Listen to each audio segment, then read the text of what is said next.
Introduction. Friends, if you're ready to dive into the wild, action-packed, and absolutely hilarious world of Deadpool, then you're in the right place. If you're watching our video for the first time, make sure to subscribe to our channel so you don't miss out on any blockbuster movie updates. In today's video, we're going to talk about the 2016 super hit superhero movie that flipped the genre on its head. Yes, we're talking about Deadpool. We'll explore what makes this movie so different from your usual superhero fare, where you can watch it, and all the exciting behind-the-scenes details. I'll be breaking down everything from its pre-production planning, filming process, post-production work, to how the music and technical team helped build its unique tone. We'll also get into its budget, box office performance, and how it shocked everyone with its massive success. And of course, we'll discuss the story, the jaw-dropping performances, and which actor brought which iconic character to life. You'll even get a short and fun review of the storyline to help you decide if it's your kind of movie.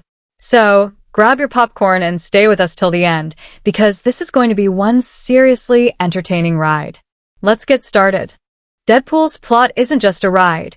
It's a wild roller coaster that hurls you into chaos, slams on the brakes, throws in a romantic flashback, then launches you back into explosive action, all while the main character cracks jokes about the whole process. The story kicks off in the thick of a freeway massacre, where Deadpool, in full red spandex and armed with swords, guns, and a never-ending stream of sarcasm, is already neck-deep in a revenge mission. But instead of playing it straight, the film slices its own timeline into pieces, leaping back and forth between present-day carnage and the dark, twisted, hilarious backstory of how Wade Wilson became Deadpool. The flashbacks form the emotional spine of the film. We're introduced to Wade Wilson as a cynical, wisecracking mercenary who handles small-time thugs in the back alleys of New York and doesn't care much for morality. But beneath all that sarcasm, Wade is a man with a broken past and a surprisingly tender heart. Then comes Vanessa, his perfect match in chaos. Their relationship, built on mutual damage and dark humor, is the grounding force in a story that otherwise spins off the rails. And just when everything seems to be going right for once in Wade's life, he's diagnosed with terminal cancer. It's brutal, sudden, and treated with just enough seriousness to hit hard, even in a film known for its comic tone. Desperate and out of options, Wade accepts an offer from a shady stranger who promises a cure through a secretive experimental program. Enter Ajax, the sadistic villain behind this operation, who unleashes unspeakable tortures on Wade in a twisted attempt to activate his mutant genes. The experiment succeeds, giving Wade a powerful healing factor that makes him nearly impossible to kill. But the price is horrific. His entire body is grotesquely scarred, and his mind teeters on the edge of sanity. He escapes the facility, but now views himself as a monster unworthy of love or normalcy. This is where the revenge arc kicks into full gear. Wade adopts the name Deadpool, crafts his iconic red suit to hide his disfigured face, and begins hunting down Ajax, hoping to force him to fix what he's done. Every freeway fight, warehouse shootout, and violent encounter with Ajax's minions is fueled by more than just vengeance. It's about reclaiming his lost identity, his relationship, and his humanity. But even with all the blood and bullets, the movie never loses its absurd sense of humor. It jumps between present and past with confidence, using Deadpool's own voiceovers and fourth-wall-breaking commentary to guide the audience. He knows he's in a movie, he mocks the cliches, insults the studio's budget constraints, name-drops other superhero franchises, and still manages to keep you emotionally invested. There's no traditional three-act structure here. It's more like a comic strip collage smashed into live action with a side of existential crisis. The turning points are loud, messy, and hilarious. Wade's death and rebirth in the lab, his rejection of Vanessa for her own good, his decision to embrace Deadpool instead of hiding, and the final battle against Ajax all push the story forward while keeping the audience off balance in the best way. Just when things start to get dramatic, Deadpool pulls out a joke to deflate the tension, or uses that very moment to punch harder with a serious emotional beat. It's a constant push-pull between humor and pain, love and rage, self-destruction and redemption. Thematically, the movie plays with identity, transformation, and the idea of what makes someone a hero. Deadpool never sees himself as one. He's violent, crude, emotionally scarred, and uninterested in morality. But in the background, characters like Colossus try to nudge him towards something greater. The dynamic between Deadpool and the X-Men reps serves as a meta-commentary on the genre itself. Can a foul-mouthed killer with a heart of gold still be a hero? The story doesn't answer that cleanly, and that's part of the fun. It embraces contradiction, chaos, and complete self-awareness. The plot of Deadpool is a carefully disguised mess that somehow holds together beautifully. It experiments with structure, tone, and storytelling devices in a way that feels both effortless and groundbreaking. It lets the audience in on the joke, while still making them care about the broken man behind the mask. And by the time the final explosion fades and Deadpool cracks his last inappropriate joke, the story has delivered a complete arc without ever pretending to play by the rules. Deadpool isn't just about over-the-top violence and biting one-liners. It's also a story packed with surprisingly sharp and layered character development, especially when it comes to the man under the red mask. Wade Wilson might come across like a chaotic tornado of profanity and sarcasm, but there's a real human being in there, and his emotional journey is just as intense as his fight scenes. At the start, Wade is a jaded mercenary, a guy who doesn't believe in heroes or happy endings. He keeps everyone at arm's length until he meets Vanessa. Their relationship becomes the emotional engine of the film. She's just as broken and witty as he is, and for the first time, Wade opens up to the idea that maybe, just maybe, he can have something real and meaningful. But then cancer comes crashing in, and Wade is stripped of that future. His decision to undergo the experimental treatment isn't driven by heroism, it's fear. Fear of leaving Vanessa, fear of dying powerless, and fear of not being in control of his own fate. When the treatment turns him into Deadpool, the transformation isn't just physical. Wade becomes something else entirely, a man consumed by self-loathing, rage, and a hunger for revenge. But buried beneath all that is a flicker of hope that he might one day return to the life he lost. That inner tug-of-war drives his actions throughout the movie. He's on a bloody mission to find Ajax, not just to kill him, but to force him to undo the damage and give him a chance at normalcy again. That's what makes Deadpool's character arc so engaging. He's not trying to save the world. He's not out to uphold justice. He's fighting for the smallest, most human reason possible to be able to look the woman he loves in the eye again without hiding his face. That vulnerability, constantly masked by humor and brutality, adds real depth. And the best part is, the movie doesn't magically fix him. By the end, Wade is still broken, still twisted, but he's chosen to face Vanessa as he is, scars and all. That tiny step towards self-acceptance, that's his growth. It's messy, but it's real. Then there's Vanessa. She's not just a background love interest. She's sharp, funny, and completely unafraid to match Wade's energy beat for beat. She grounds the story. Her role isn't about being saved. She's part of what Wade is fighting to reclaim, and her presence adds emotional weight to every decision he makes. Their chemistry isn't just about steamy banter. It's two misfits finding something genuine in a world that's usually nothing but chaos and pain for them. On the flip side, we've got Ajax, the sadistic villain with the world's most punchable smirk. He's cold, calculated, and completely detached from the pain he inflicts. Unlike Wade, who embraces his madness, Ajax is all control and cruelty. His lack of emotional layers makes him the perfect opposite for Deadpool, a flat, unfeeling machine that shows Wade exactly what he doesn't want to become. Supporting characters like Colossus and Negasonic Teenage Warhead serve dual roles. They bring explosive action and dry humor, but they also reflect back at Deadpool the idea that maybe he could be something more. Colossus, with his rigid morality and idealism, keeps pushing Wade toward heroism. He's like the conscience Deadpool keeps trying to ignore. Their dynamic is hilarious but meaningful. Colossus believes in Wade even when Wade doesn't believe in himself. It's a subtle arc, but throughout the film, you can see Wade slowly responding to that challenge, even if he does it with blood and profanity instead of capes and speeches. Negasonic, meanwhile, is the cool, sarcastic teen who couldn't care less about Deadpool's antics, which makes their interactions even funnier.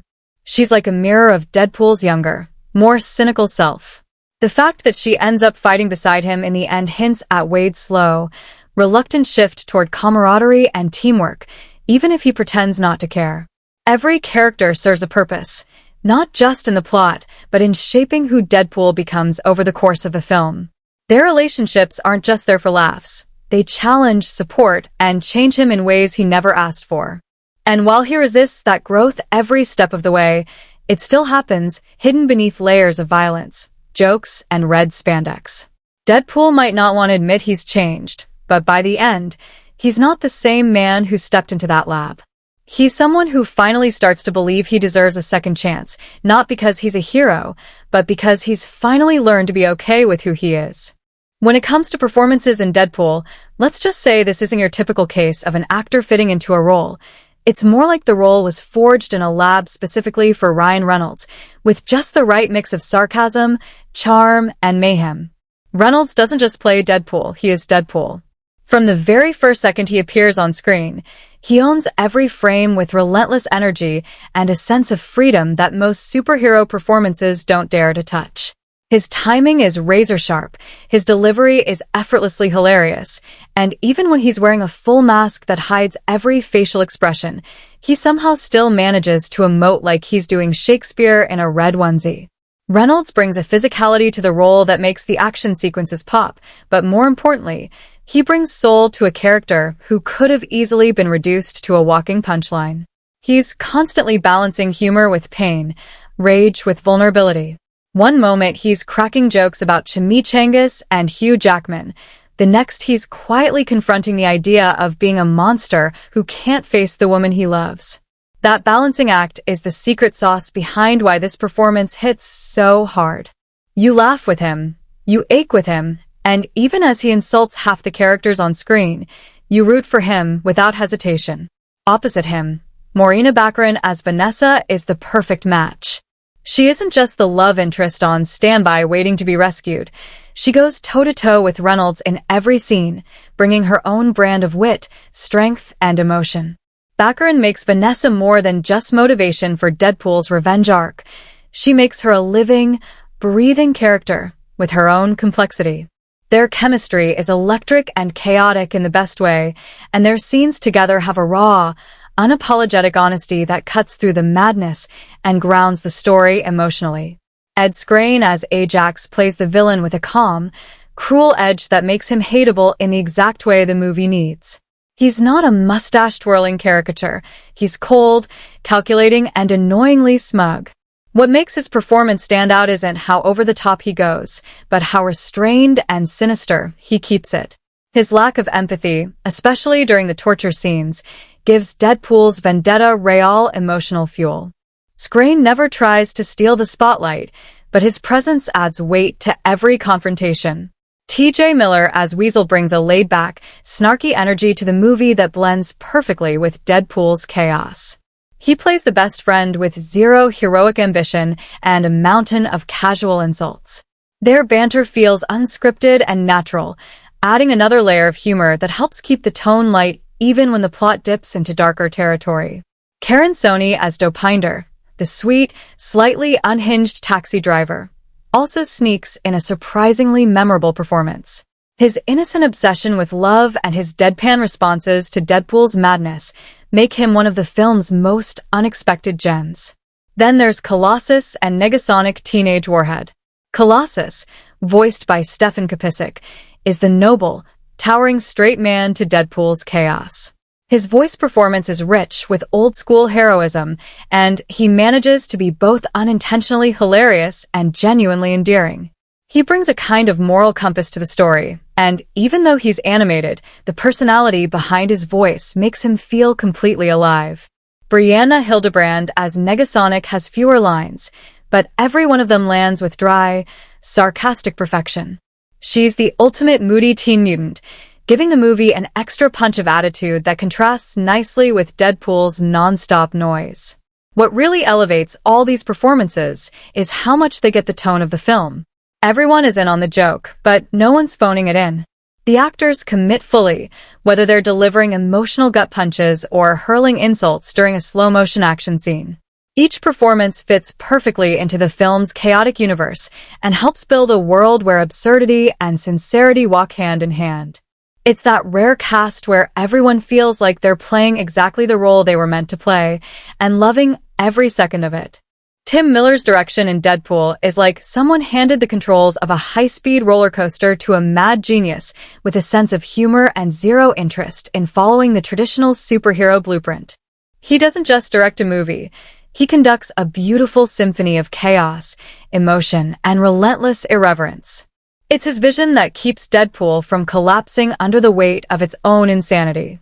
From the opening credits, where the names of the cast and crew are replaced with mocking labels like a hot chick and a British villain, Miller makes it crystal clear that this ride is going to be loud, unpredictable, and entirely self-aware. The tone of the film walks a razor-thin line between ridiculous comedy and brutal emotional truth, and Miller somehow balances it with almost surgical precision. He creates a world where fourth wall breaking, decapitations, and heartfelt romance not only coexist but feed off each other to create something totally unique. Every decision, the framing, the tempo, the color palette, even the slow-motion blood splatter, is designed to enhance this cocktail of genres. The mood can flip on a dime, and yet nothing ever feels jarring. It's like he's directing 3 movies at once, a dark comedy, a tragic love story, and a superhero revenge flick, and blending them into one tight, stylish package. The pacing is another masterstroke. Instead of sticking to a chronological structure, Miller slices the narrative into jagged, non-linear sections that play like puzzle pieces in a twisted comic book. He trusts the audience to keep up, skipping back and forth between Deadpool's origin story and his present-day revenge spree. But here's the thing, it works. This fractured timeline builds momentum, keeps the emotional core from getting lost in all the gunfire, and lets the film hit key character beats without ever dragging. Just when you think things might slow down, a flashback injects fresh emotional weight, or a present-day brawl kicks in with insane choreography and visual flair. Speaking of visuals, Miller's background in animation and visual effects pays off big time. The action scenes aren't just cool, they're ridiculously fun to watch. Every punch, slice, and bullet is staged like a hyper-stylized ballet of carnage, full of inventive camera angles and slick editing. He uses CGI sparingly and smartly, enhancing the reality of the world rather than replacing it. The freeway fight, in particular, is a masterclass in action pacing and character integration. It's funny, bloody, emotionally driven, and perfectly timed to music. And it never forgets that the audience is supposed to be entertained, not just impressed. But Miller also knows when to pull back. In the more intimate moments, like Wade's diagnosis or his quiet scenes with Vanessa, the camera lingers, the lighting softens, and the film dares to slow down. These choices let the emotion breathe and give the characters real weight. He doesn't hide from the pain in Wade's story, and that honesty makes the comedy hit even harder. You feel for Deadpool not just because of the writing, but because the direction invites you into his mind, lets you live in his broken world, and still finds joy in it. Stylistically, Miller turns Deadpool's self-awareness into a tool rather than a gimmick. The fourth wall breaks aren't just cute, they drive the narrative. Deadpool's constant commentary, meta-humor, and audience engagement are all baked into the directorial style. It's not just that Deadpool talks to the audience. It's that Miller makes sure the movie responds to that conversation visually and rhythmically. There's a rhythm to the madness, a calculated madness that feels spontaneous, but is actually incredibly controlled. And even in the ensemble scenes, Miller gives each character space to shine. He makes sure Colossus feels massive and heroic without ever letting him outshine Deadpool's chaos. Negasonic teenage warheads' eye rolls and explosive power get perfect framing and build-up. Even Dopinder's taxicab becomes a scene-stealing setting thanks to how Miller shoots it, tight, uncomfortable, and hilariously awkward. It's the director's bold, fearless vision that turns Deadpool from just another superhero flick into something anarchic, stylish, and completely unforgettable. Every creative choice, from the freeze frames and inner monologues to the needle drops and blood splashes, is part of one cohesive vision that dares you to take it seriously while laughing at itself the entire time. The cinematography in Deadpool is like a high-energy comic book leaping off the screen, grabbing you by the collar and dragging you through a whirlwind of bullets, blood, and bold visual choices. Director of photography Ken Sung doesn't just shoot the film. He injects it with adrenaline, personality, and texture that match the loud, irreverent soul of the movie. Every frame feels like it was designed to heighten the chaos or pull you closer to the heart buried underneath the madness. From the very first shot of a floating cigarette lighter and slow-motion flying bodies on a frozen freeway, it's clear this movie isn't just going to look cool, it's going to use its visuals to tell the story with as much bite as its dialogue. Camera angles are used playfully and deliberately to reflect Deadpool's twisted perspective. High angles mock the traditional sense of power, while low angles are often undercut by absurdity. When Deadpool somersaults through the air mid-fight or delivers a perfectly timed wink to the camera, the angles shift to match his unpredictable rhythm. One moment, you're locked into a tightly composed close-up as he mutters a joke under his breath. The next, the camera spins out into a wide, sweeping shot of mayhem as heads roll and explosions bloom. These shifts aren't random. They're choreographed chaos that constantly keeps the audience alert, amused, and immersed. Lighting choices walk a line between gritty realism and stylized fantasy. In the lab scenes where Wade is transformed into Deadpool, the lighting turns cold and sterile, almost clinical, to emphasize the horror of what he's enduring. Harsh shadows and stark whites make the setting feel inhumane, trapping Wade visually as well as physically. Contrast that with the softer, golden lighting during the romantic scenes between Wade and Vanessa, where the warmth bleeds into every shot, wrapping the characters in a cocoon of intimacy. It's that juxtaposition, light used to reflect emotional states, that gives the film a surprising layer of visual depth. One of the standout visual moments is the now iconic highway battle that opens the film. The use of slow motion here is not just stylish, it's storytelling in motion. Sing uses frozen frames, dolly-ins, and long pans to turn a brutal fight into a living diorama packed with hidden jokes, mid-air debris, and character-driven chaos. You can pause almost any frame in that sequence and find something worth looking at. The camera invites you to notice the details, Deadpool's facial expressions, the spinning weapons, the absurdity tucked into the background. It's pure visual storytelling with a sense of humor. The framing often leans into comic book aesthetics, centered figures, dramatic reveals, symmetrical compositions that mimic panel layouts. But Sung doesn't just mimic comics, he evolves them into cinematic language. The use of negative space around Deadpool when he's feeling isolated, the extreme close-ups when he's masked but emoting purely through voice and body language. These are the kinds of tricks that make you forget you're watching a man in a red suit with swords.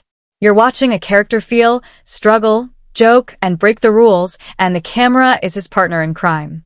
Tension is built not just with what's shown but how it's shown. During the torture and transformation scenes, the camera stays uncomfortably close. It doesn't flinch, just like Wade can't escape. There's a claustrophobic tightness to these shots, a lack of air that makes the audience squirm along with him. But then there's a deliberate visual release. Wide, liberating shots of him in costume, on a rooftop or in mid-leap, reclaiming power with each frame. Even the quieter moments are visually rich. The apartment scenes with Vanessa feel intimate and grounded, shot with handheld warmth and soft lighting that lets their chemistry glow.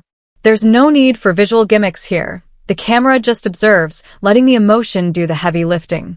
And that's where the cinematography surprises you. It knows when to shout and when to whisper. Throughout the film, the visuals don't just support the narrative, they amplify it. They take Deadpool's attitude and make it visual. The sarcasm, the rage, the pain, the longing, it's all in the angles, the shadows, the speed of a dolly zoom, or the cheeky tilt of a shot. The cinematography doesn't ask for your attention. It demands it, and then rewards you with something that's not just flashy, but layered, character-driven, and deeply connected to the storytelling. It's a visual roller coaster that somehow manages to be hilarious, brutal, and oddly beautiful all at once.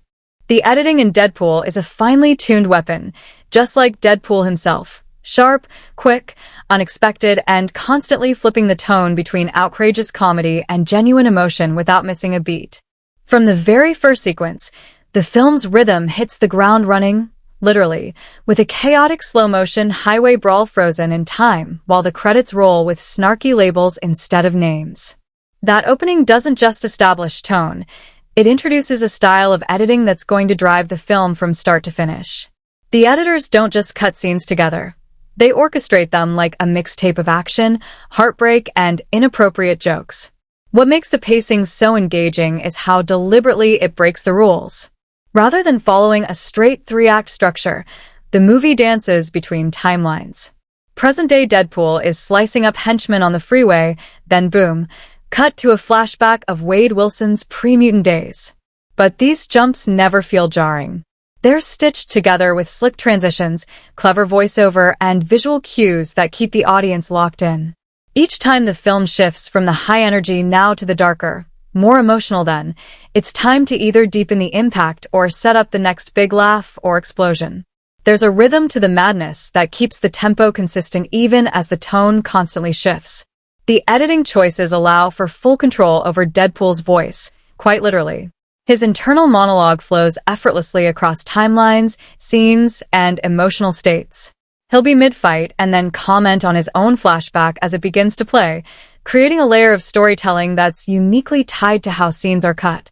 It's not just a story being told, it's being actively played with. There's no hand-holding or long pauses for exposition.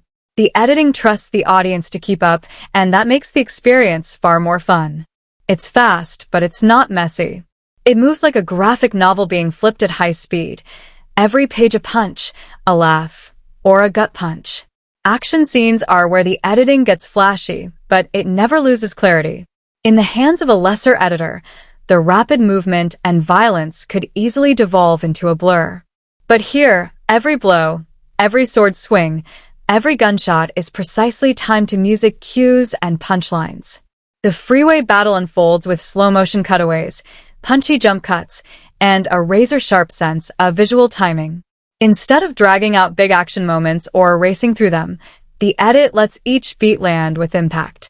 And when a gag is coming, the cut lingers just long enough for the joke to breathe, then slices away at exactly the right moment to maximize the punchline. But it's not just action that benefits from this sharp editing style. The emotional beats are handled with just as much care.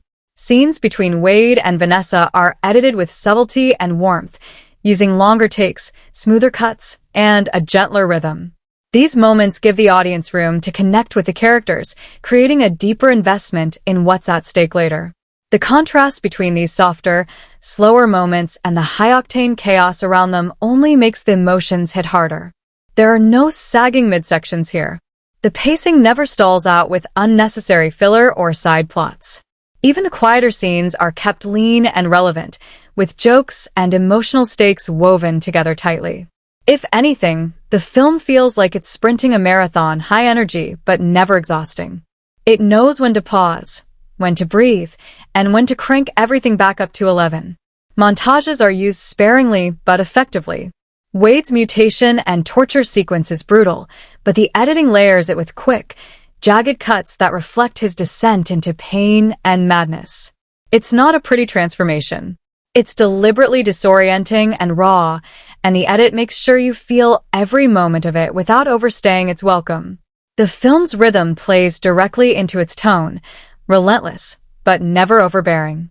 There's a confidence in how it moves, a sense that the editors know exactly how long to sit in a scene and exactly when to smash through it with a katana and a quip. The comedic timing alone is a feat. Visual punchlines, callbacks, and even jokes hidden within transitions rely entirely on perfect pacing, and the film lands them one after the other, like a stand-up comedian on a hot streak. The editing doesn't just support the story, it is the story's attitude. Fast-talking, no holds barred, and a little bit insane. It allows Deadpool to be messy and tight at the same time, spinning through timelines and emotions like it's easy. And the result is a film that never gives the audience a chance to check the clock because it's too busy throwing something hilarious, emotional, or explosive at you every few seconds, all perfectly stitched together in a chaotic rhythm that somehow feels like perfect harmony. The soundtrack and score of Deadpool are as much a character in the film as Deadpool himself, loud, cocky, emotional when it needs to be, and constantly breaking expectations. This isn't your standard orchestral superhero theme pounding over cityscapes and fight scenes. No, Deadpool ditches that formula and instead loads its sonic arsenal with 80s power ballads, hip-hop bangers, bubblegum pop, and the occasional synth-heavy original score that knows exactly when to step up and when to back off. It's a musical roller coaster that mirrors the movie's constant gear shifts between hilarious chaos and genuine emotional gut punches. Right from the get-go, the music sets the tone. The film doesn't open with thundering drums or epic brass. It opens with Angel of the Morning by Juice Newton playing over a slow-motion tableau of flying bullets, falling bodies, and a spilled cup of coffee in midair. The irony is delicious. It's romantic, tender, totally out of place, and yet exactly what Deadpool is about, turning every moment on its head and daring the audience to laugh and wince at the same time. That's the genius of the musical choices throughout the film. Songs aren't just background noise. They're punchlines, tone setters, and emotional amplifiers. When it comes to original scoring, Junkie XL delivers a soundtrack that's aggressive, stylish, and laced with personality. His use of synths and electronic beats gives Deadpool's world a kinetic, offbeat vibe that separates it from the usual Marvel or DC fare. The score pulses during action scenes, often matching the rhythm of the violence with distorted bass drops and glitchy textures, making each fight feel like a choreographed dance of destruction. But it's never overwhelming or intrusive. Instead, it slots in perfectly beside the visual chaos, amplifying the momentum without stepping on the toes of the dialogue or the humor. And then, just when you think it's all ironic pop and crunchy beats, the soundtrack pulls out something tender, like a stripped-back piano cue during a moment of real vulnerability. These quieter cues are rare but effective. When Wade and Vanessa are together in softer, more emotional scenes, the score subtly shifts into something that hums in the background, letting their chemistry breathe. The silence is just as important here. There are moments when the music drops out entirely, letting the performances carry the weight.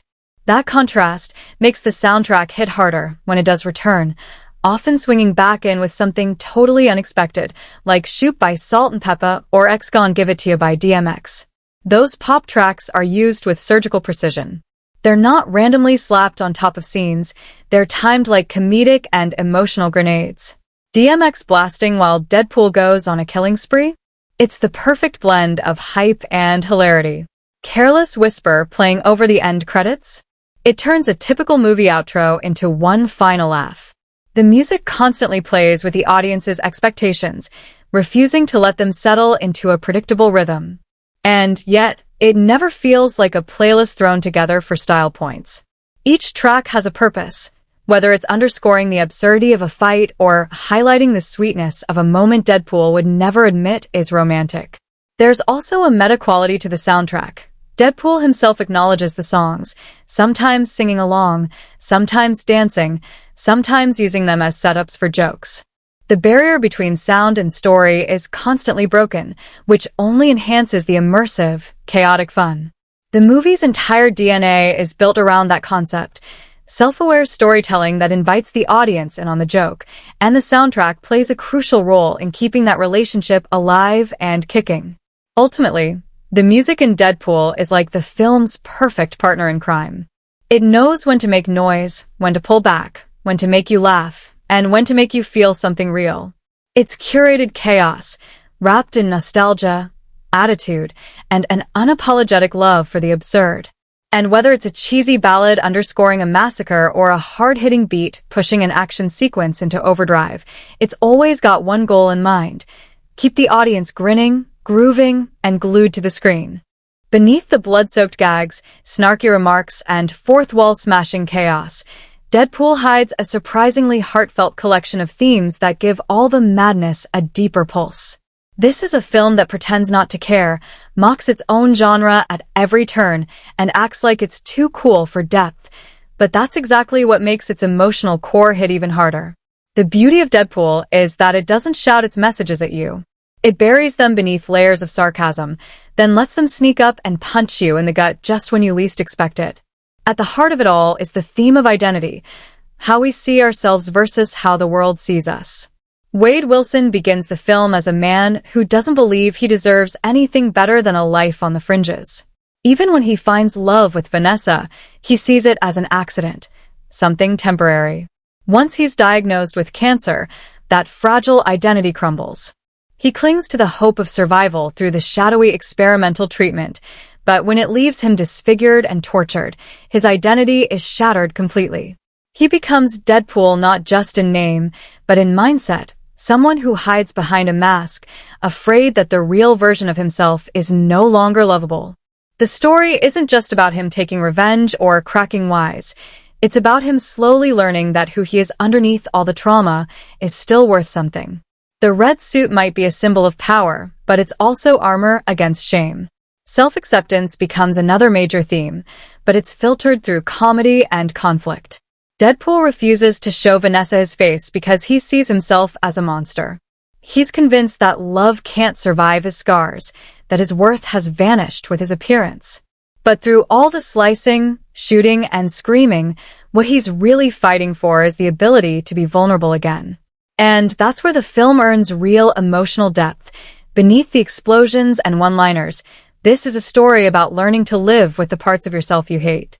That message is never hammered in with melodrama. Instead, it creeps into scenes with quiet looks, awkward silences, and moments where Deadpool stops talking just long enough for the emotion to slip through. Another major theme is the idea of what it means to be a hero. Deadpool makes it clear, again and again, that he is not a hero. He mocks the X-Men, rejects responsibility, and operates entirely on his own terms. But that's exactly what makes his arc interesting. The film plays with the traditional superhero narrative by presenting a character who doesn't want to save the world. He just wants to save himself. And yet, by the end, he winds up saving others anyway. Not because he believes in some higher calling, but because deep down, he hasn't completely lost his humanity. The film questions the idea that heroes have to fit a mold. Maybe being a hero isn't about following rules or wearing a cape. Maybe it's about owning your mess, protecting what you love, and doing the right thing even when you're doing it for the wrong reasons. The movie also dives into the theme of love, but not in the standard Hollywood fashion. Wade and Vanessa's relationship isn't about perfect people coming together. It's about two damaged, slightly unhinged humans finding comfort and chaos in each other. Their love isn't treated like a plot device. It's the emotional foundation of everything Wade does.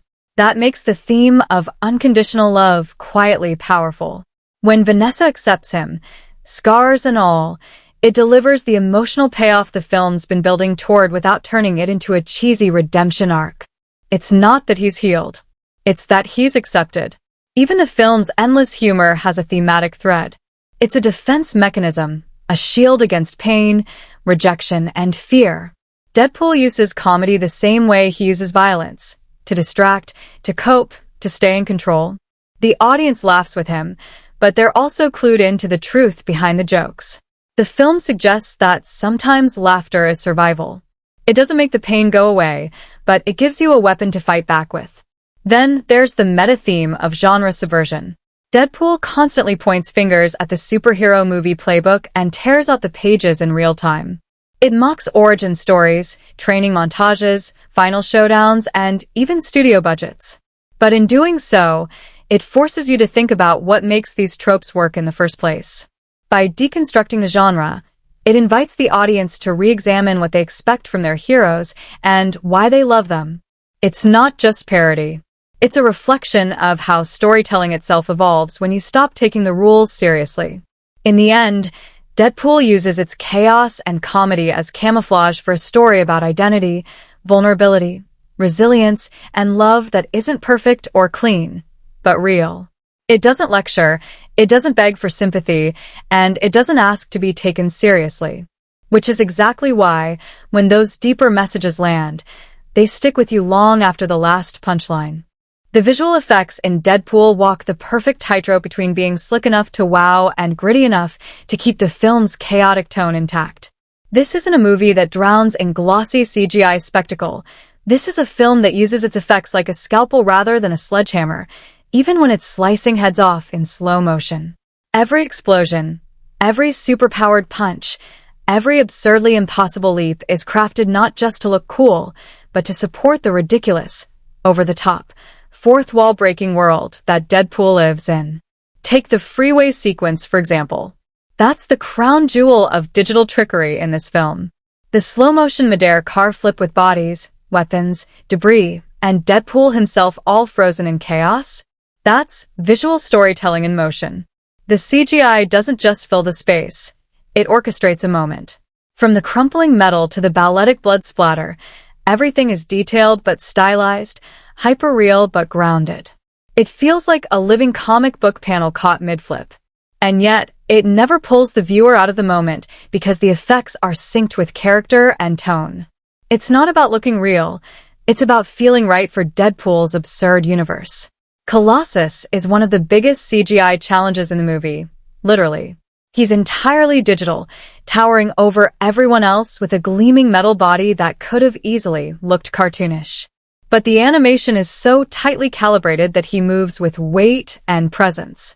His expressions, his timing, the way he fights, they're all believable in this world. The contrast between his polished, moral rigidity and Deadpool's scrappy, blood-stained antics becomes even funnier because of how cleanly he's rendered. You can tell he's digital, sure, but that's the point. It's part of the joke. He's the visual representation of a classic superhero archetype dropped into a movie that has no respect for the rules, and the CGI reinforces that. The effects also shine in the smaller moments that could go unnoticed if they weren't so well executed. Deadpool's healing factor, for instance, gets its own visual treatment. Watching a hand regrow or a bullet wound close in real time is both hilarious and disgusting, and the digital work sells it. It's seamless and gross in just the right way, adding both shock value and humor without looking like a cheap gimmick. The film doesn't just use visual effects for spectacle, it uses them to land jokes, build character, and keep the audience surprised. But the magic really happens in the way digital effects blend with practical elements. There's plenty of physical stunt work, prop destruction, and real-world chaos in this movie, and the VFX team layers in the digital enhancements without overpowering them. When cars crash, the real and the unreal fuse so smoothly you barely think to question it. Fights are grounded in real choreography, but boosted with comic book exaggeration. Sword slashes that seem impossibly quick, acrobatic flips that defy physics, just enough to make you cheer, not scoff. Even the final battle scene, set at a junkyard of massive broken-down metal, feels cohesive thanks to how the effects team integrates environmental chaos with character-driven moments.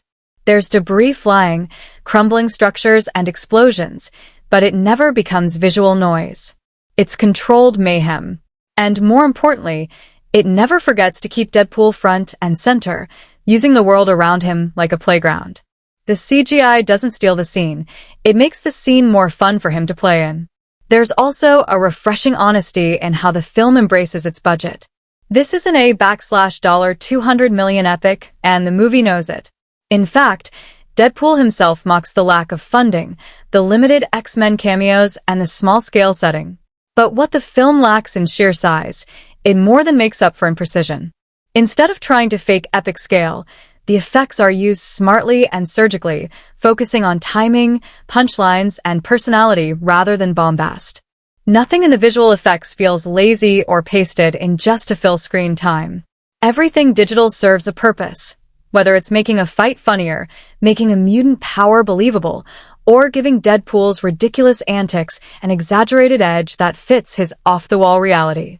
There are no unnecessary VFX-heavy scenes where things explode for no reason or where characters are lost in a swirl of pixels. Instead, the film's visuals always loop back to the core goal: enhance the comedy, the chaos, and the character. So while other superhero films may throw every VFX tool at the screen hoping something sticks, Deadpool throws just the right amount of digital madness into the mix, sharpens it with wit, and launches it with purpose. The result is a visual landscape that's outrageous, confident, and hilariously in tune with everything the character stands for. Whether it's a midair katana kill or a perfectly timed eye roll from a 7-foot metal Russian, the visual effects aren't just flashy. They're part of the punchline. The set design and locations in Deadpool might not scream high-budget extravagance, but that's part of the charm. They feel raw, real, and perfectly tailored to the twisted little world Deadpool calls home. This isn't about towering alien fortresses or sparkling labs with billion-dollar gadgets. This is about grimy apartments, grungy fight arenas, sketchy back alleys, and one impressively wrecked highway. And somehow, all of it clicks together to build a universe that feels grounded enough to matter, but chaotic enough to match the tone of the antihero driving the story. Let's start with Wade and Vanessa's apartment. It's messy, lived in, filled with clutter and warmth. You don't need fancy cinematography to sell the intimacy here. The props do the heavy lifting. From their bizarre collection of household items to the cozy, dim lighting, every detail screams, this is home for two weirdos who found each other. It's not a Hollywood dream apartment. It's quirky, flawed, and full of personality. The production design lets you feel their relationship in the background, without dialogue, without explanation. You see their chaos, their comfort, and their connection in the space they've built together. On the opposite end of the spectrum is the lab, where Wade is tortured and transformed, a place designed to look utterly soulless. It's claustrophobic, stark, and cruel, built with bare walls, metal gurneys, exposed pipes, and an unsettling lack of warmth or identity. It doesn't look like a villain's lair. It looks like an abandoned warehouse that's been retooled for horror. And that's exactly why it works. The environment enhances the brutality of the scenes. It isn't slick or futuristic. It's ugly, practical, and terrifying. The discomfort is baked into the textures of the walls and the absence of color, making Wade's suffering feel more real. The X-Mansion, or rather, what little of it we actually see, is a brilliant meta-joke in itself. The giant, lavish mutant school is represented by a couple of rooms, a hallway, and a gate. And Deadpool doesn't let it slide. He points out that only 2 X-Men seem to be around because the studio couldn't afford more. But what's fun is how the production design still gives those spaces enough visual personality to sell them. Colossus's presence in the kitchen or the mansion's front lawn still feels like it belongs to a larger universe. The fact that it's limited becomes part of the comedy, and the design leans into that without pretending it's more than it is. Then there's the big set piece, the scrapyard. It's gritty, chaotic, and filled with enough twisted metal and industrial wreckage to feel like a perfect metaphor for Deadpool himself. It's a battleground of broken dreams, rusting pipes, and jagged platforms, and it works brilliantly as the backdrop for the final showdown. It's not clean. It's not sleek. But it's layered, vertical, and visually dynamic. The production team uses the space to create tension, give characters different zones to fight in, and pull off some clever choreography with limited room. The location tells you something. This fight isn't about saving the world. It's personal, it's messy, and the set reflects that. Even minor locations get attention. The strip club, the taxicab, the bar where Wade hangs out with Weasel, every spot feels like it has a story behind it. The bar is packed with mercs and lowlifes, walls cluttered with cash, weapons, and old drinks. It's not just a backdrop, it's a character all its own. You know Deadpool's been there 1,000 times. You believe the regulars all have nicknames and grudges. You feel like it could collapse at any moment but still keep serving drinks. The taxicab, meanwhile, is tiny and cramped, but it becomes its own recurring little stage, complete with Dopinder's wide-eyed optimism and a body in the trunk. What makes the production design work so well is that it never tries too hard to be flashy. It understands the tone of the film, scrappy, sarcastic, emotionally charged, and builds around that. Every space, from the most mundane to the most explosive, is designed to support character and comedy. The props are often used for visual jokes or clever transitions. Deadpool's weapons, unicorn dolls, action figures. None of it is accidental. They tell you who he is without needing to spell it out. Instead of relying on digital backgrounds or fantasy settings, Deadpool builds a world that feels tactile. You can imagine the smell of the bar, the coldness of the lab, the heat of the scrapyard metal under the sun. That's not an accident. It's the result of thoughtful, detail-oriented set work that knows exactly what movie it's supporting. A film that mocks genre conventions while secretly respecting every brick that holds its world together. It's funny, it's dirty, it's oddly intimate, and that's exactly what Deadpool's world should be. The dialogue in Deadpool isn't just witty, it's weaponized. It's fast, relentless, layered with pop culture shrapnel, soaked in sarcasm, and somehow still makes room for moments of unexpected vulnerability. This is a script that doesn't just break the fourth wall. It mocks it, paints graffiti on it, and tosses a chimichanga through the cracks. Every line feels like it was written with the sole purpose of making someone laugh, wince, or drop their jaw. And the most impressive part? It works on all three levels, often in the same scene. Right from the start, the script announces it has no interest in playing by the usual superhero rules. The opening voiceover isn't some noble origin tale.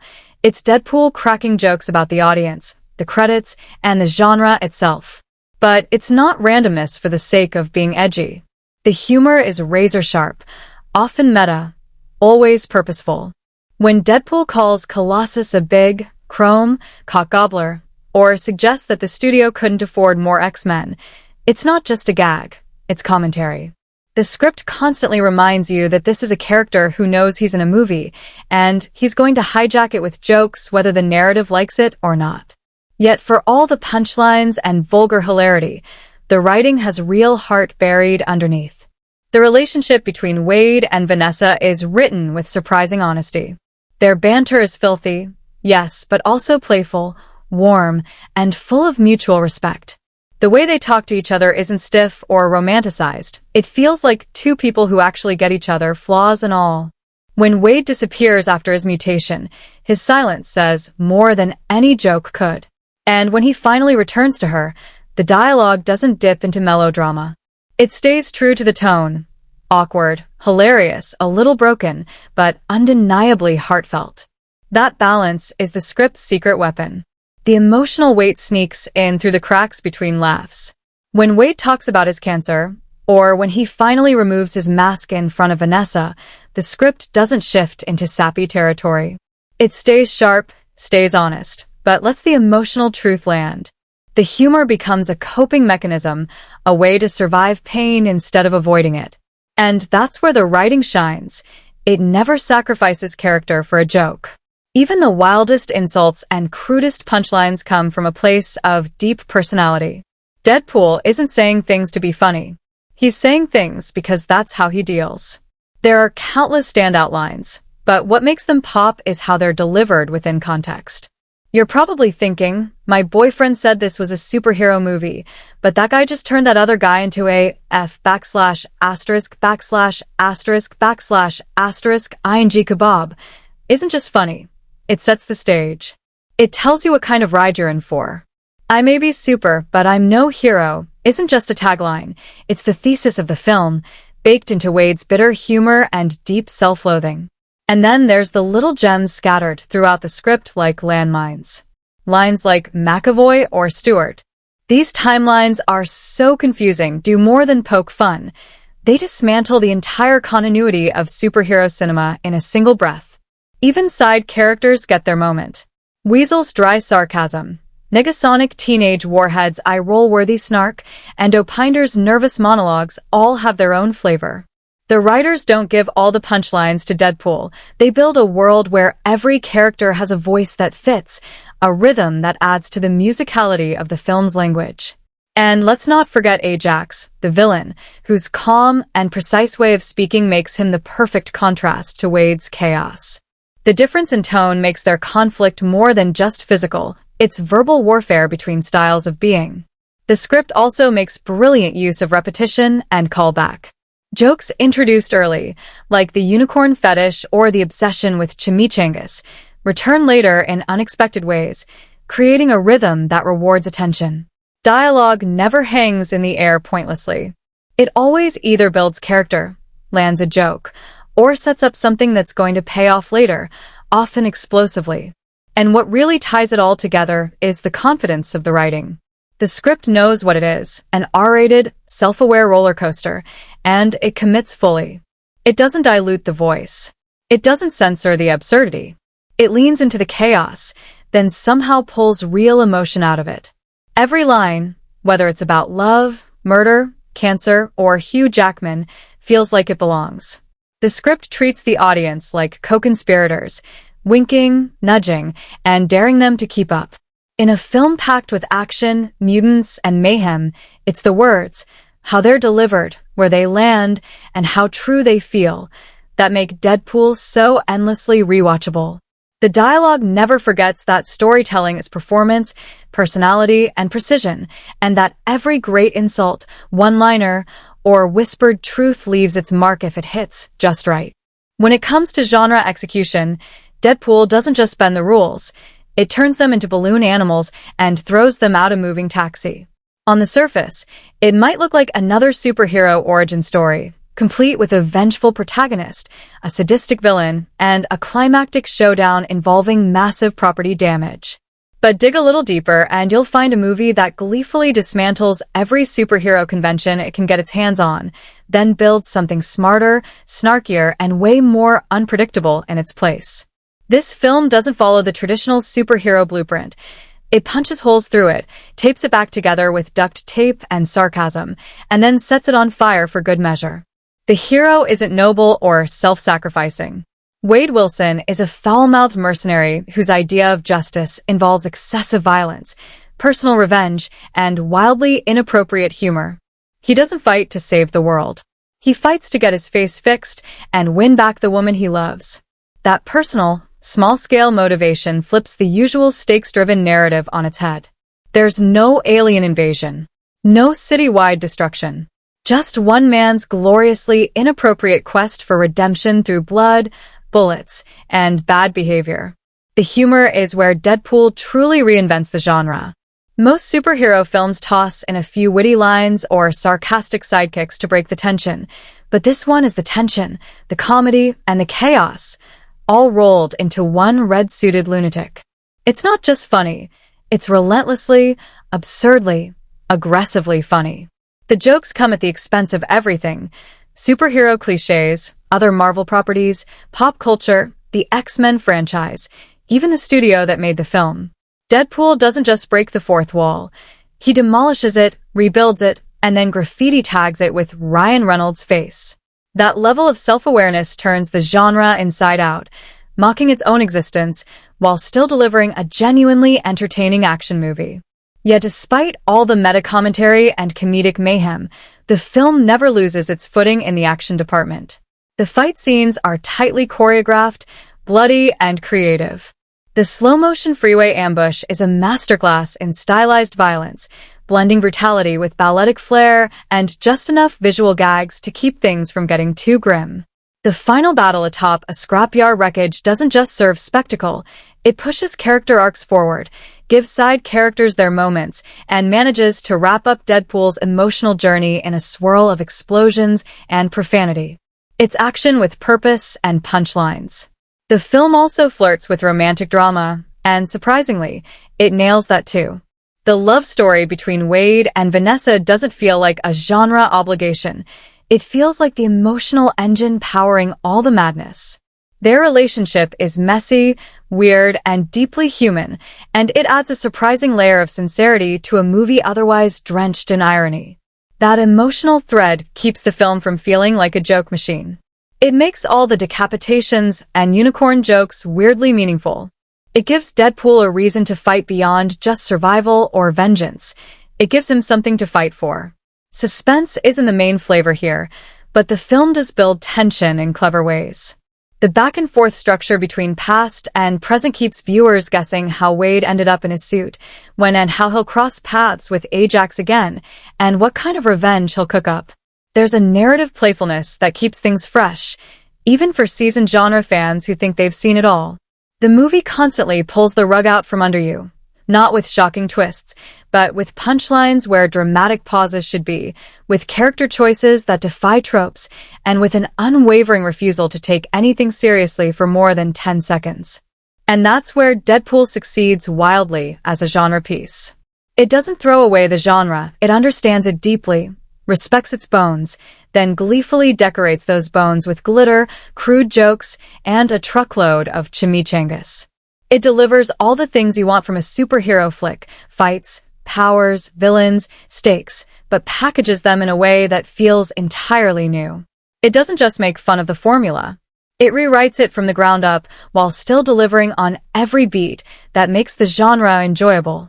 It manages to be a parody, a tribute, and a genuinely thrilling action movie all at once. In the end, Deadpool reinvents the superhero genre not by rejecting it, but by twisting it into something completely its own. It's action without self-importance, drama without melodrama, comedy without restraint. It walks into a genre that's taken itself far too seriously and leaves it laughing, bleeding, and somehow better off. Deadpool doesn't march onto the screen waving a flag of political or cultural revolution.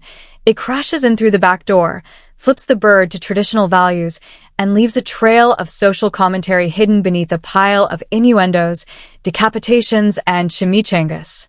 On the surface, it seems like a movie that couldn't care less about serious issues. But look closer, and you'll realize that it's actually saying quite a lot.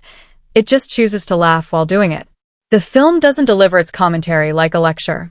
It delivers it like a roast. And that's exactly why it works. Let's start with the biggest, boldest commentary: the superhero genre itself. Deadpool is one long, relentless critique of how comic book movies are made, marketed, and consumed. It pokes fun at overused tropes, lazy writing, and the corporate machinery behind superhero franchises.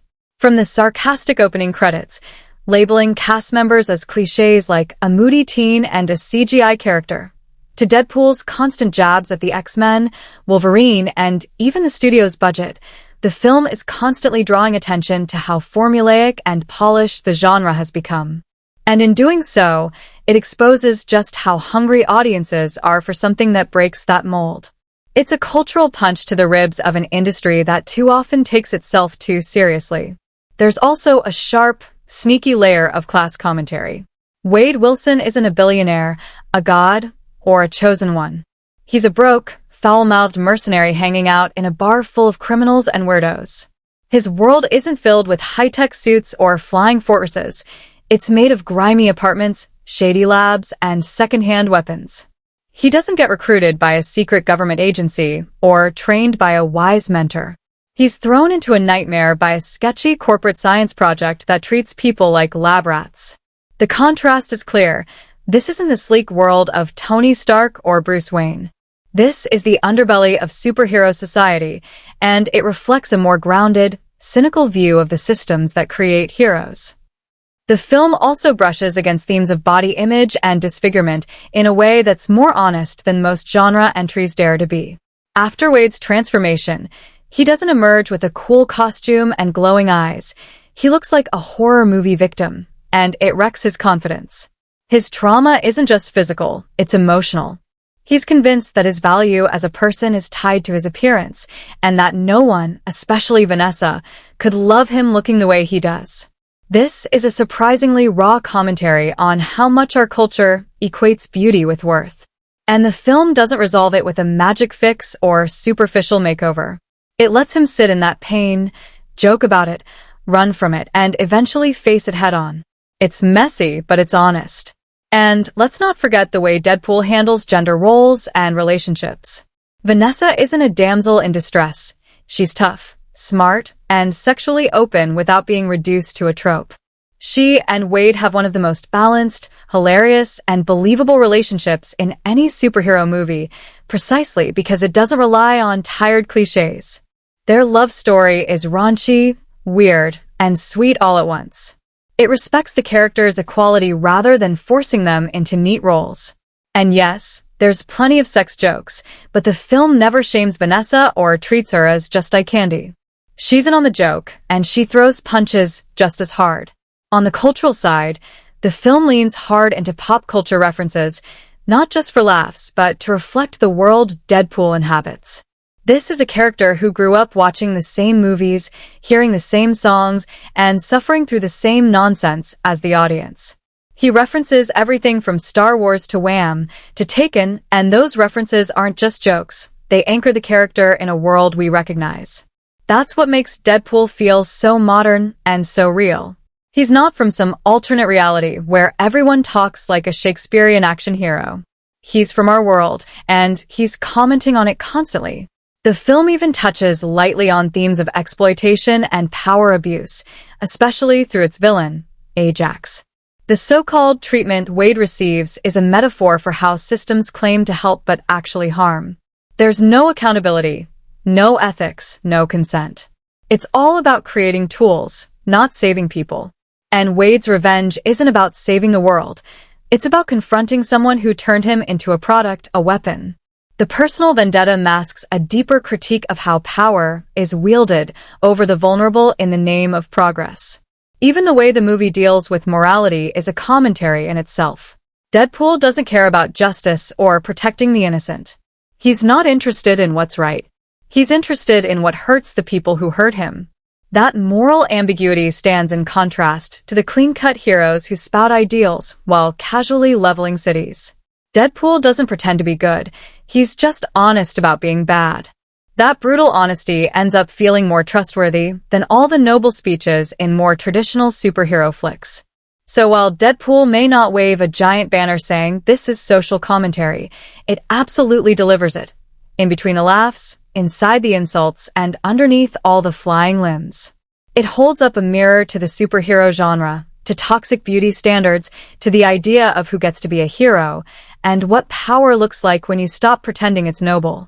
It just does it with a smirk, a wink, and a sword through someone's skull. Deadpool doesn't just engage its audience.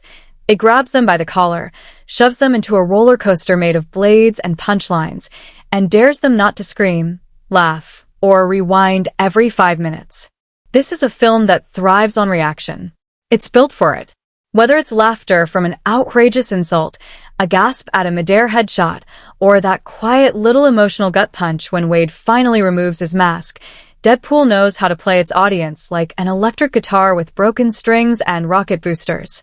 The comedy is the most obvious hook, and it's relentless. From the very first second, the audience is hit with a rapid-fire storm of jokes, meta-commentary, visual gags, and absurd references that feel like they were written by someone who grew up watching Saturday morning cartoons, hard R comedies, and X-Men movies, all at once. And the best part? The humor isn't just slapstick or crude for the sake of being edgy. It's layered, self-aware, and purposefully placed. Whether Deadpool is roasting his enemies, the studio, or himself, the audience is in on the joke. That sense of being part of the chaos, like you're hanging out with the class clown who somehow became a murder machine, creates a rare kind of engagement. People don't just laugh at Deadpool, they quote it, meme it, and bring friends back to rewatch it just to see their reactions. But here's the real trick. Underneath all that swagger, the film lands real emotional beats that stick. When Wade is diagnosed with cancer, the laughter slows. When he walks away from Vanessa, without telling her why, there's a sting that surprises even the most jaded viewer. It's not played with sweeping music or teary speeches. It's raw, fast, and delivered with the same unapologetic honesty as everything else in the film. And that contrast makes it hit harder. You're laughing 1 minute and suddenly left breathless the next, because behind all the red spandex and blood-slicked blades is a guy who's scared, broken, and still trying to protect what little light he has left. That emotional undercurrent gives the audience something to feel, not just laugh at. It's what turns Deadpool from a string of jokes into something that resonates. It taps into fears about self-worth, about being seen as unlovable, about losing everything just when it finally feels good. And it never lectures or wallows. It just lets those feelings sit in the background, making every joke sharper and every punch mean something. And then there's the shock value. Oh, it's there. Whether it's the graphic violence, the sexual innuendos, or Deadpool turning to the camera mid-fight to call out lazy writing, there are moments that genuinely stun the audience. But they're never cheap. They're calculated chaos.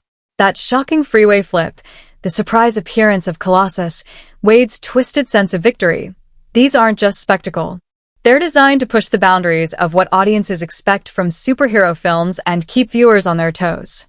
It also encourages discussion, not in the traditional what was the theme sort of way, but in the can you believe they actually went there kind of way. Fans talk about their favorite lines, how the film mocks everything from Hugh Jackman to superhero tropes, and whether the fourth wall-breaking madness is genius or just pure madness. It invites debate, quoting wars, rewatches, and fan theories. It's endlessly rewatchable not just because of the action, but because the humor is dense. There are layers of jokes, background gags, and rapid-fire references that reveal themselves more with every viewing. Even people who aren't into superhero movies find themselves pulled into Deadpool's orbit because it's not a superhero film in the traditional sense.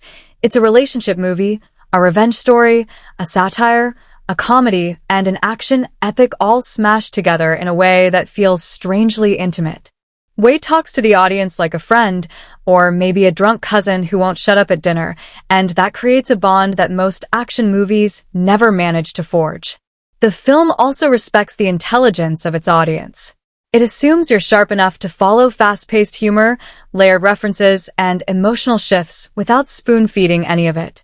It lets you connect the dots, laugh at things you maybe shouldn't, and feel something you didn't expect to in between sword fights and Monty Python jokes. That's not just engagement, that's participation. It makes the viewer feel like part of the story. And that connection sticks. Long after the credits roll, the audience is still quoting lines, debating scenes, and rewatching moments just to see if they missed a visual gag or a one-liner hiding in the background. It's the kind of film that burns itself into pop culture not just because it's loud, but because it knows exactly how to make people feel something, whether it's tears of laughter, genuine empathy, or pure, stunned amazement at how something this insane can be so smart underneath it all. Deadpool doesn't just stand apart from other superhero films. It practically kicks them in the teeth and then moonwalks over their unconscious bodies. In a genre that's often polished, serious, and formulaic, this movie is a wild, R-rated outlier that plays like an unfiltered fever dream cooked up by someone who loves superheroes but refuses to treat them like gods. It doesn't just twist the rules.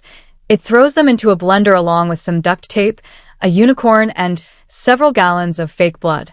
If you line Deadpool up against the typical Marvel Cinematic Universe entries, your Iron Mans, Thors, and Captain Americas, it's like comparing a late-night stand-up set to a presidential address.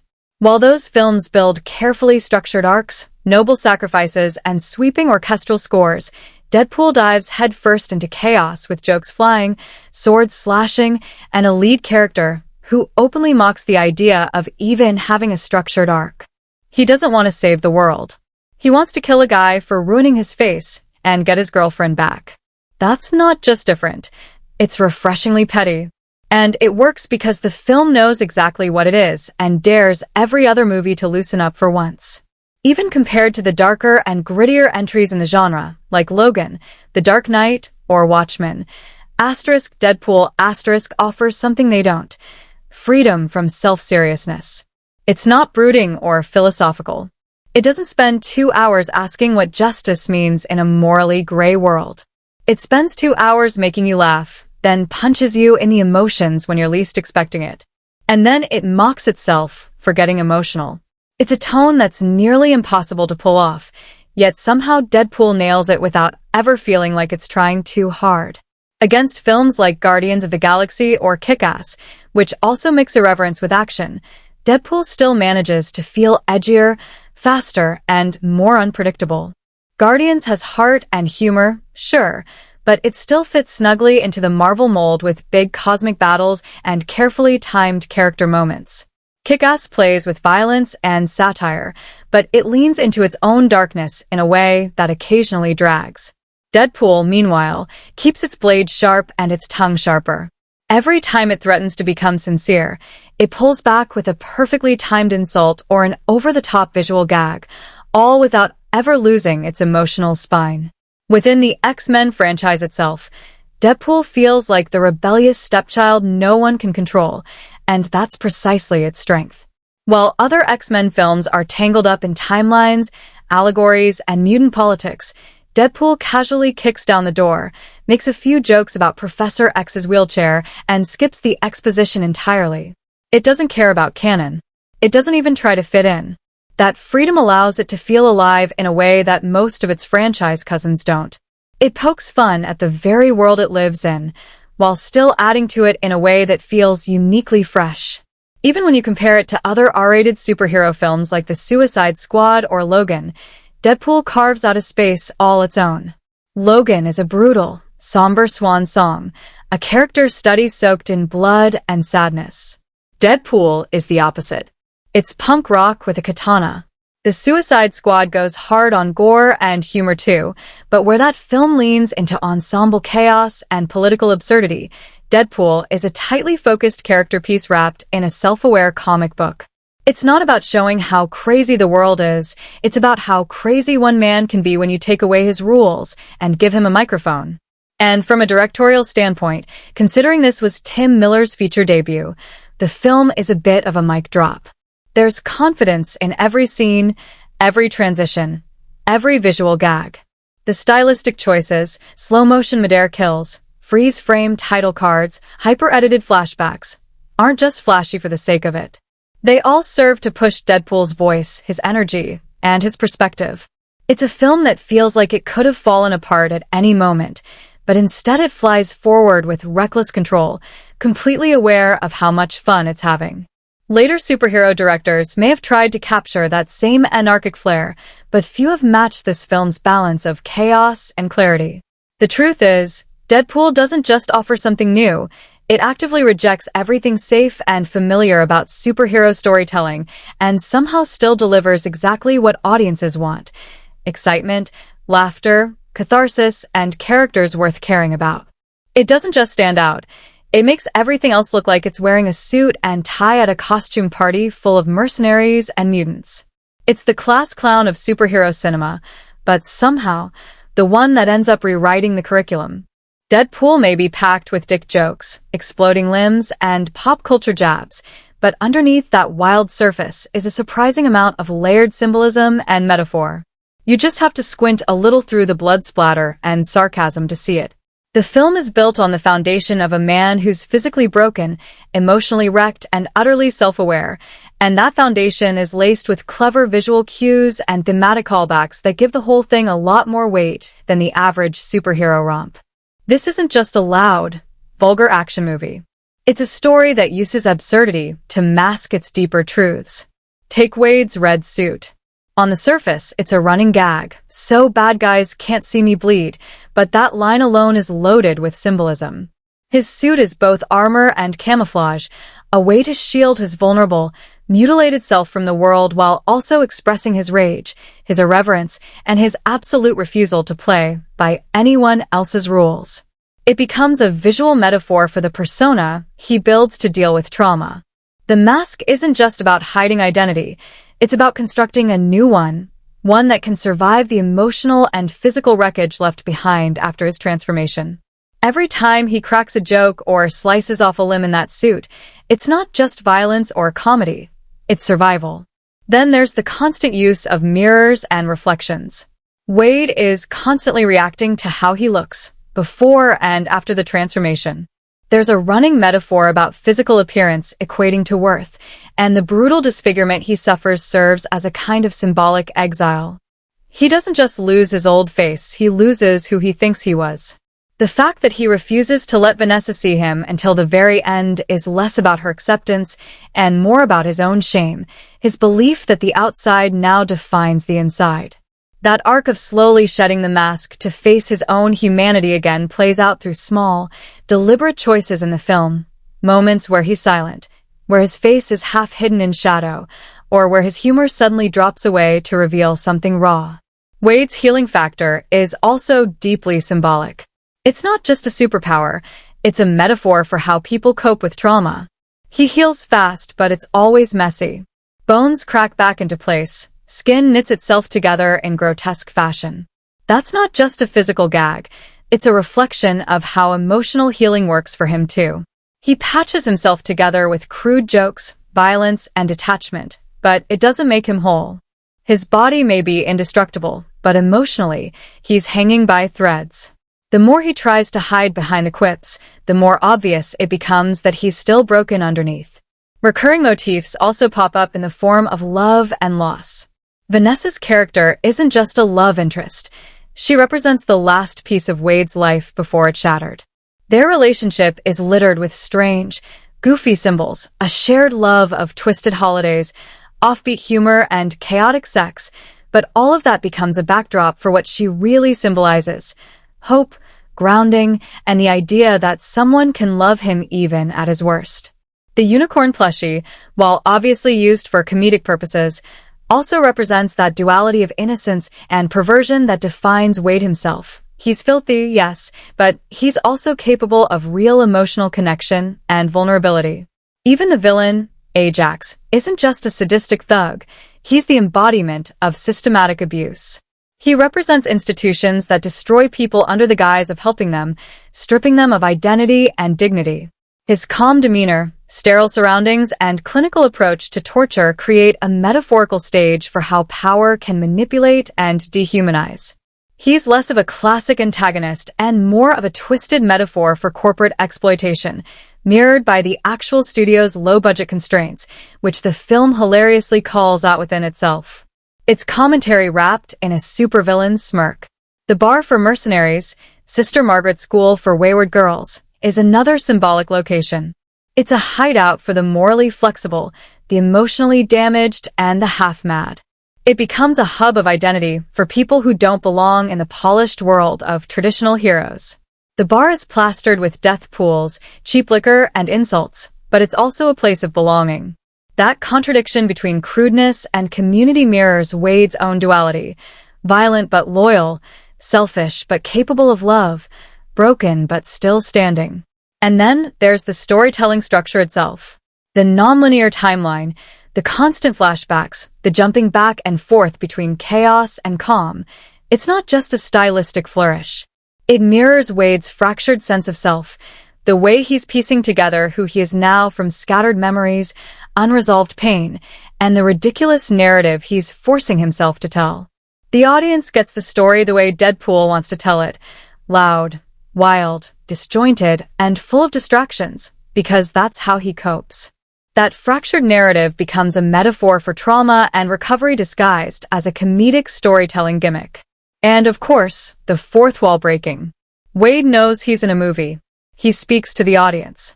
He mocks the budget, the actors, the genre itself. It's hilarious, yes, but it's also symbolic of his disconnection from reality.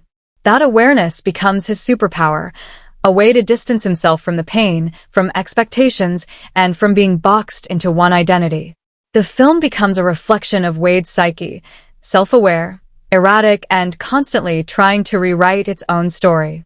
So while Deadpool might fly under the radar as a movie mostly about slicing bad guys and delivering one-liners, it's actually teeming with metaphors and symbols hiding in plain sight. The healing, the humor, the chaos, the costume, the fourth wall, they all serve something deeper. They tell the story of a man who's been broken and rebuilt, not just physically, but emotionally and spiritually. And they do it with a katana in one hand and a punchline in the other. Deadpool didn't just stroll into the X-Men universe. It cannonballed into it, splashing blood, profanity, and fourth-wall-breaking sarcasm all over the franchise's carefully built timeline. And that's exactly what made it so necessary. Up until this point, the X-Men films had been operating with a mostly serious tone, focused on allegory-heavy plots about discrimination, evolution, identity, and world-threatening conflicts. The costumes got darker, the stakes kept climbing, and the continuity got messier than a mercenary in a meat grinder. Then along came Deadpool, flipping off the timeline, mocking its own studio, and completely reinventing what a mutant movie could look and feel like. From a franchise standpoint, Deadpool was both a departure and a rejuvenation. It didn't tie directly into the convoluted events of Days of Future Past or Apocalypse, but it acknowledged their existence in the most brutally honest ways possible. It joked about Professor X's casting confusion, McAvoy or Stewart. These timelines are so confusing, and commented on the limited studio budget preventing more well-known X-Men from appearing. This self-awareness wasn't just a gimmick. It was a smart, deliberate way to carve out space within a franchise that had already tangled itself in a web of reboots and retcons. Deadpool effectively declared itself as part of the universe, but on its own terms, with its own rules, and no intention of playing by anyone else's narrative structure. And it was more than just a side adventure. It shifted the tone of the franchise. After Deadpool, R-rated superhero movies were no longer considered niche experiments. They were viable, profitable, and, if handled with the right balance of grit and comedy, capable of expanding the audience instead of narrowing it. It gave Fox the confidence to greenlight darker, riskier entries like Logan, which, while dramatically different in tone, also wouldn't have existed without Deadpool proving the audience was ready for something beyond PG-13 formulas. In fact, Deadpool and Logan act like opposite ends of a new X-Men spectrum. One is loud, crude, chaotic, and self-aware. The other is quiet, tragic, intimate, and emotionally devastating. Both completely changed the tone of what a mutant film could be. From a character continuity perspective, Deadpool also introduced key players in a way that reframed their roles. Colossus, for example, had previously appeared in earlier X-Men films but was rarely more than a shiny background character. Here, he becomes a full-on foil for Wade Wilson, representing the moral, straight-laced mutant ideal, essentially a walking stereotype of the classic X-Men tone. That contrast allowed the film to poke fun at the entire superhero ethos, while still giving Colossus genuine moments of heroism. It also introduced Negasonic Teenage Warhead, a character so obscure that the writers basically reinvented her entirely. But again, that was part of the magic. Deadpool didn't need icons.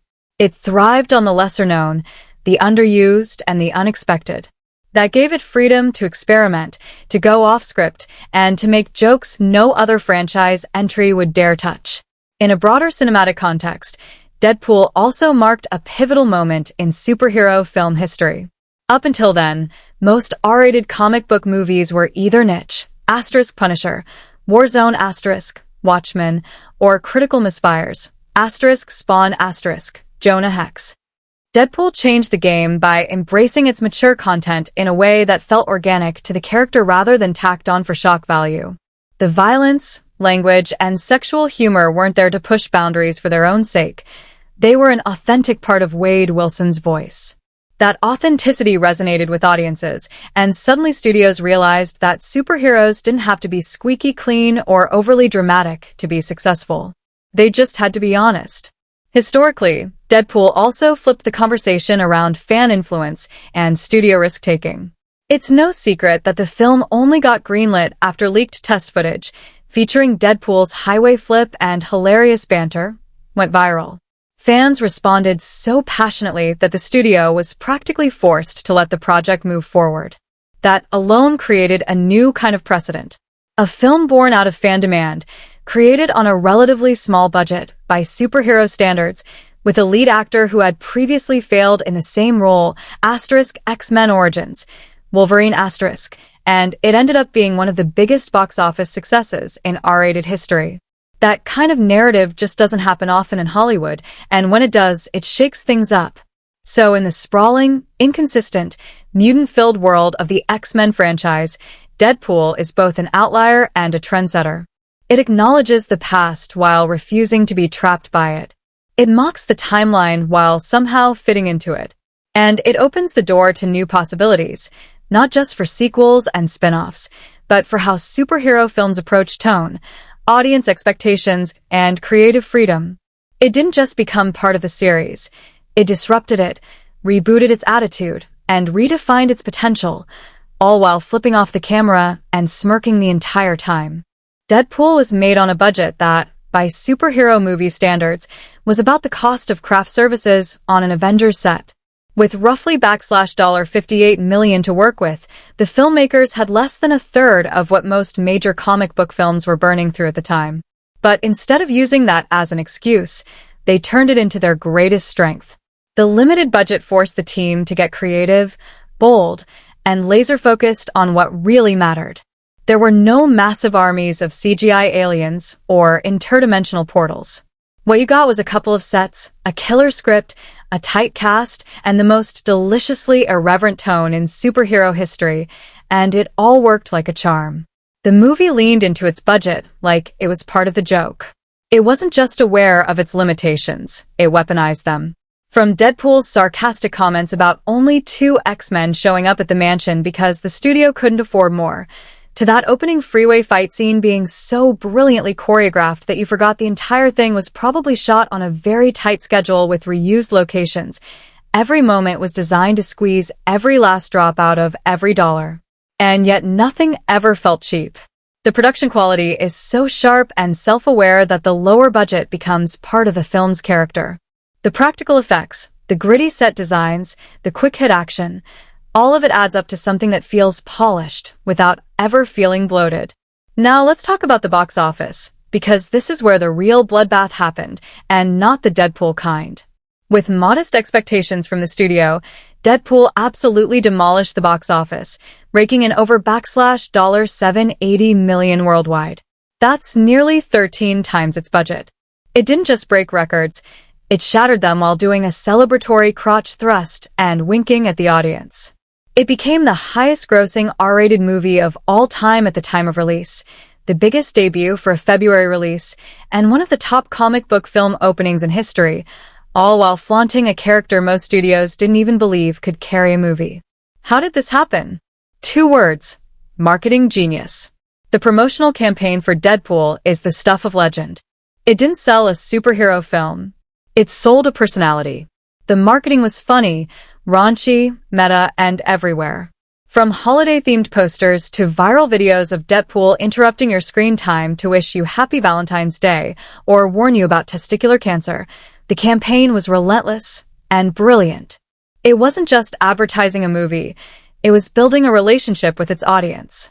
It invited people into Deadpool's world months before the film dropped, and by the time opening night arrived, it felt like everyone had already been part of the joke. Audience reception was electric from the start. The film delivered exactly what the marketing promised, and more. It turned casual fans into diehards. It turned skeptics into converts. And more importantly, it convinced the studio that not only could risky, offbeat comic book films succeed, they could dominate. The R rating, once considered box office poison for comic book fare, suddenly looked like a golden ticket. Studios took notes. And the landscape of superhero movies changed because one loudmouth mercenary in a red suit proved that people were hungry for something different. So while other films might boast about visual effects budgets bigger than some countries' GDPs, Deadpool became a massive success story by doing more with less, outsmarting the system, and flipping every expectation upside down. It didn't need $1 billion or a sky full of spaceships. All it needed was a sharp tongue, a sharper katana, and just enough money to blow up one SUV on a freeway in glorious slow motion. And that was more than enough to break the box office wide open. Looking to watch Deadpool 2016 and get the full, unfiltered experience? Here's the lowdown on where to stream, rent, or buy it, and how to make the most of it.